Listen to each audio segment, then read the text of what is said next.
If you were really a man, you'd fight for me. She smirked after I caught her cheating, so I told her, real men know when to walk away. Now she's stuck with a man who yells, cheats, and blames her for everything. Hey viewers, before we move on to the video, please make sure to subscribe to the channel and hit the like button if you want to see more stories like this. Thanks. I used to think stability was a good thing in a relationship. That being the dependable one, the guy who showed up, kept his word, stayed calm when things got rocky, was something women actually wanted. Turns out, for some, it just makes you invisible. Emily and I met during our last year of college. I was finishing up a degree in finance and already locked into a job offer, and she was getting her BFA in studio art. She was magnetic, loud, opinionated, messy in the way artists always seem to be, but somehow we worked. I was structure, she was chaos, and we both liked the balance. For the first couple of years, it was good. I helped her with rent when she was between jobs. I set up her first solo exhibit, printed flyers, got wine for the opening. I even built a little website for her work. She'd stay up painting until 2 a.m., and I'd bring her tea or rub her back while she stretched out sore shoulders. I thought we were building something real. We moved in together a year after graduation. I was working full-time at a mid-sized firm. Nothing glamorous, but I was climbing fast and I liked the routine. She bounced around a few different jobs, waitressing, an unpaid internship at a gallery, eventually landing part-time work at a boutique art space in the city. At first, she appreciated the support, told me I made her feel safe, grounded.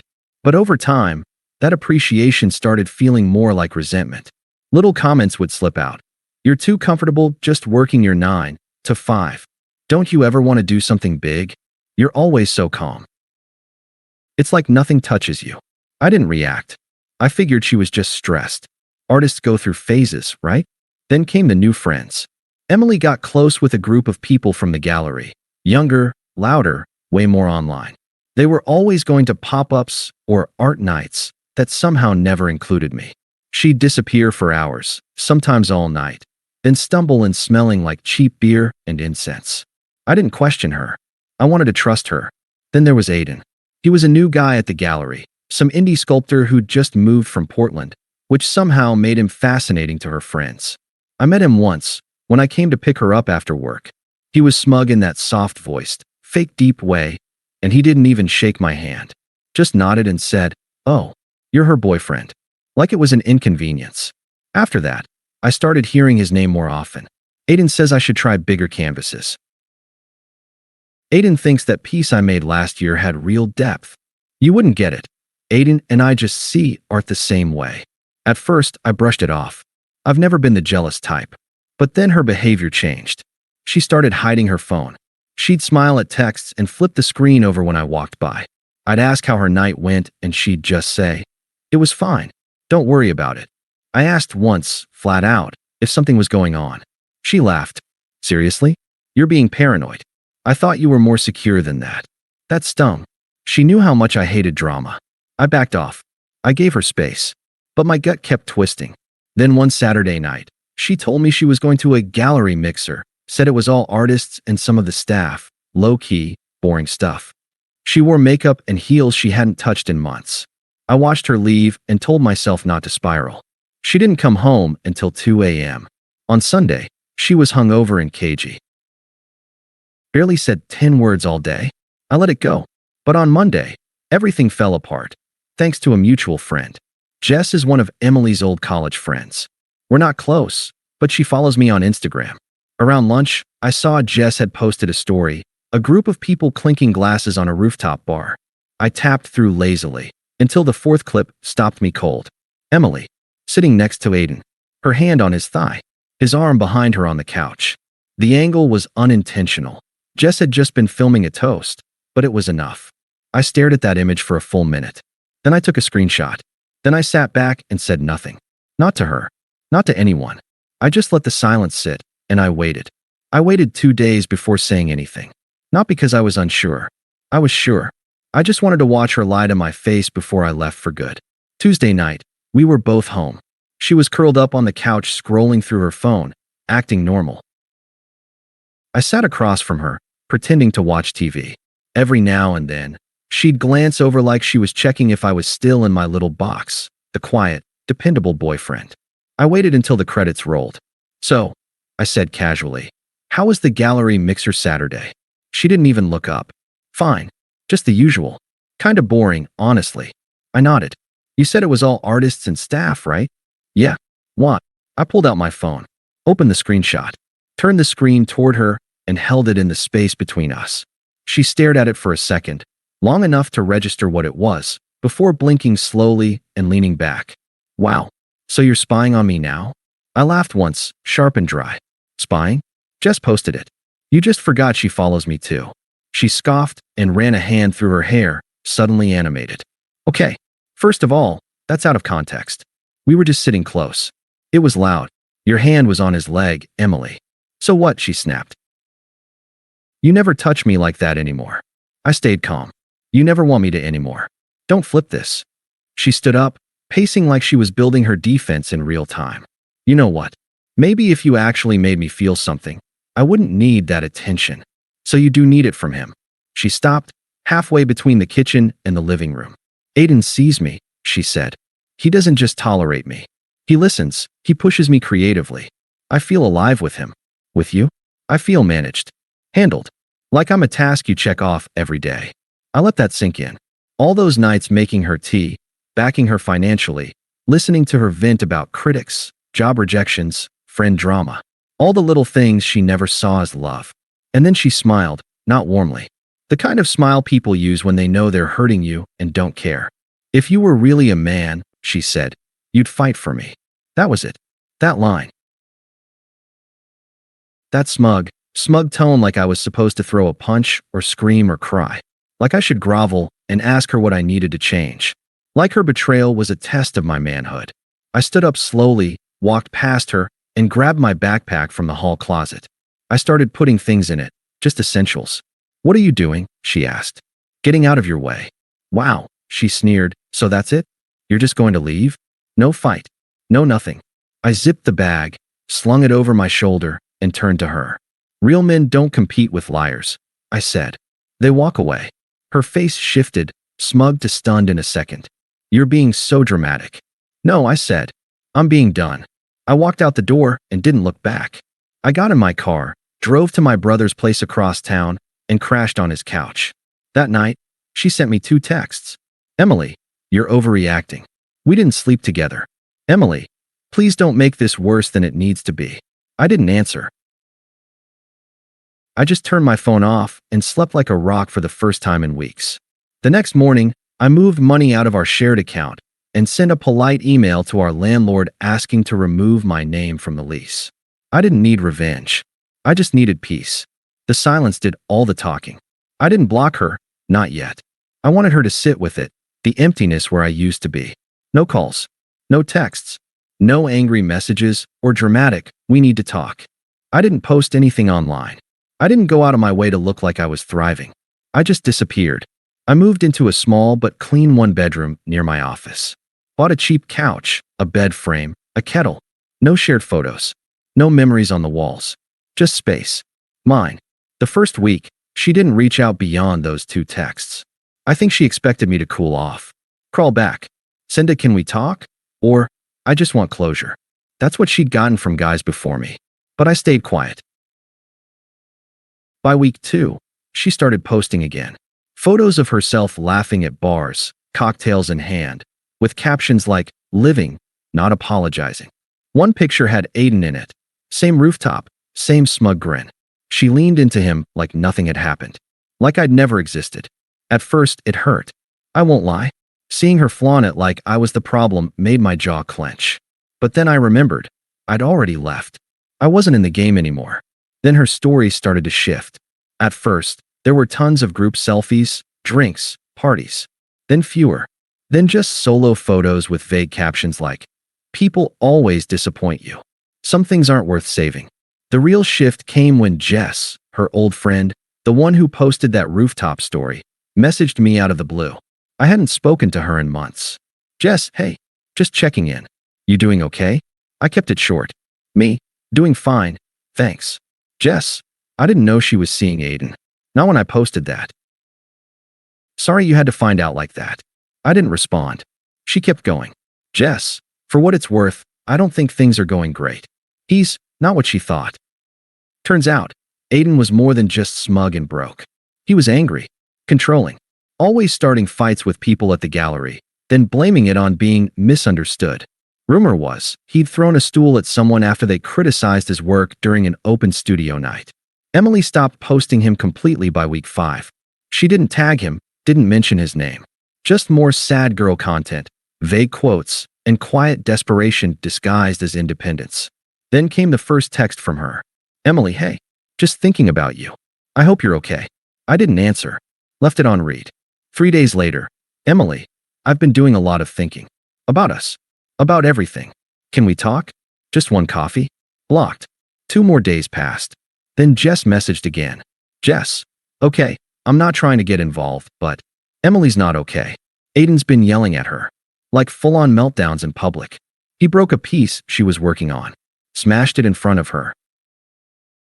I waited a full minute before replying. Me. Then she should have valued me when I was there. No reply after that. But I know she saw it. Probably read it 10 times. I think that's when it really hit her, that I wasn't coming back. That she'd traded a partner for a parasite. A calm life for chaos. And now chaos wouldn't even return her texts without breaking something. She'd spent so long trying to make me feel small.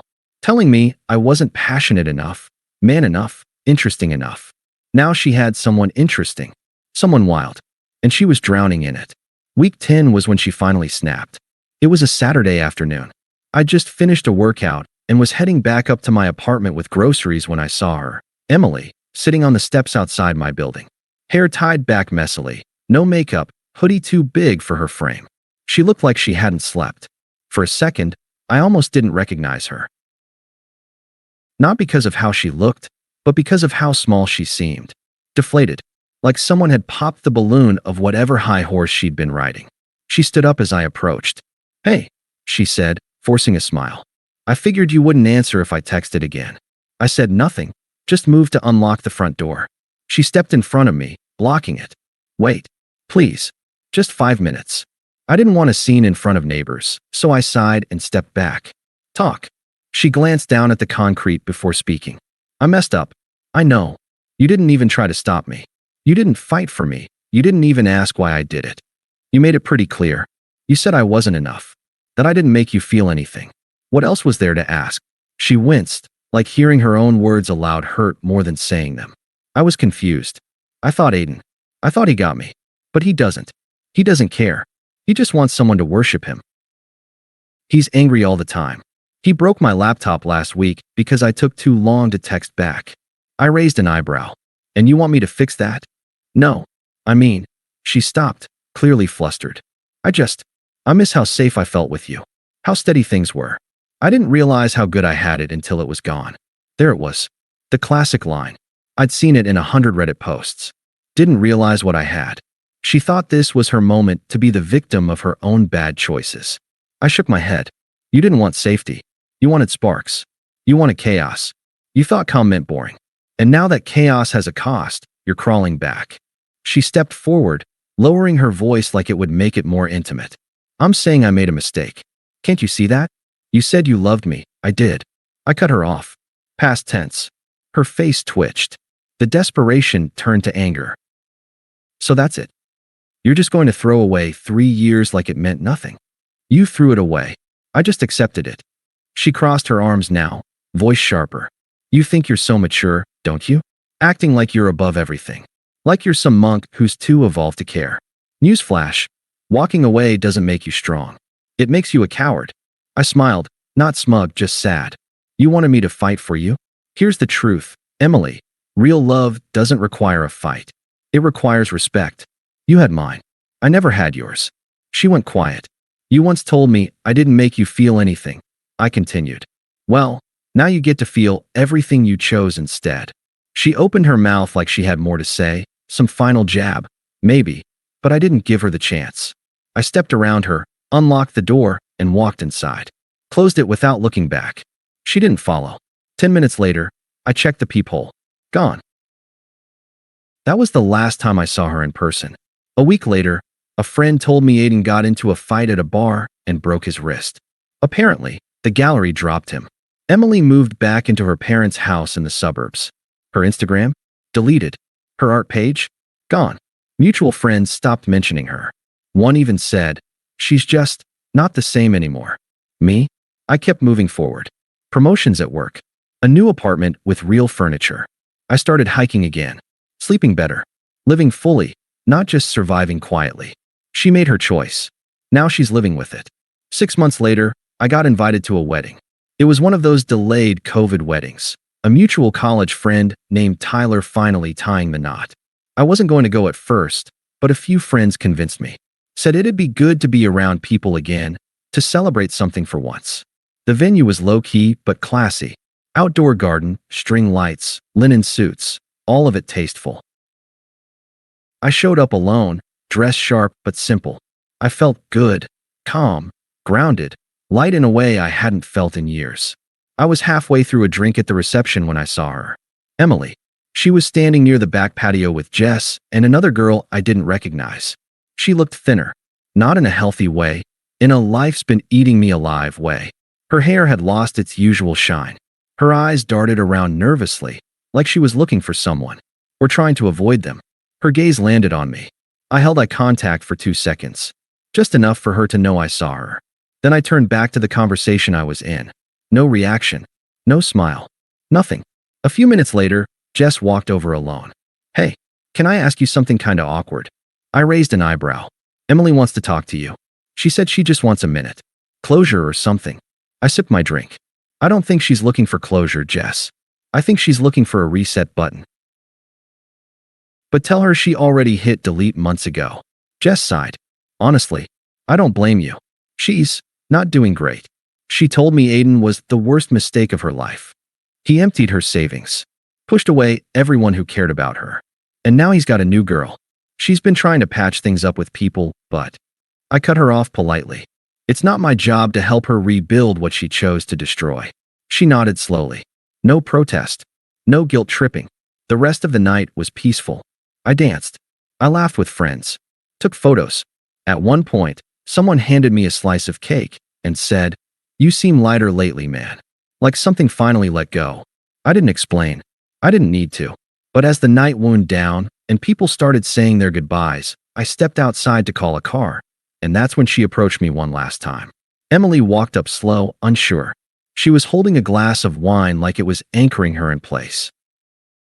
"You really aren't going to say anything to me?" she asked. I looked at her. Really looked. All the damage, all the bruised pride, all the weight of her choices etched into her face. "I already said everything I needed to, Emily." With my silence. "I thought maybe, after all this time, you'd understand. That maybe we could talk. Try again." I shook my head. "You don't miss me, Emily. You miss the man who made you feel safe while you burned everything down around him. And that man isn't available anymore." She blinked, stunned. "You've changed," she said, almost to herself. "Yeah," I replied. Turns out, being treated like I wasn't enough was exactly the motivation I needed. She looked like she might cry, but I didn't wait to find out. My ride pulled up. I gave her a small nod. Nothing cruel, just final, and walked away. No drama. No fireworks. Just closure, the real kind. I don't think about her much anymore. She became a lesson, not a loss. And me? I never had to fight to prove I was a man. I just had to walk away and let time prove it for me. Thanks for watching. Make sure to subscribe to the channel and hit the like button. What do you think about this story? Share it in the comments.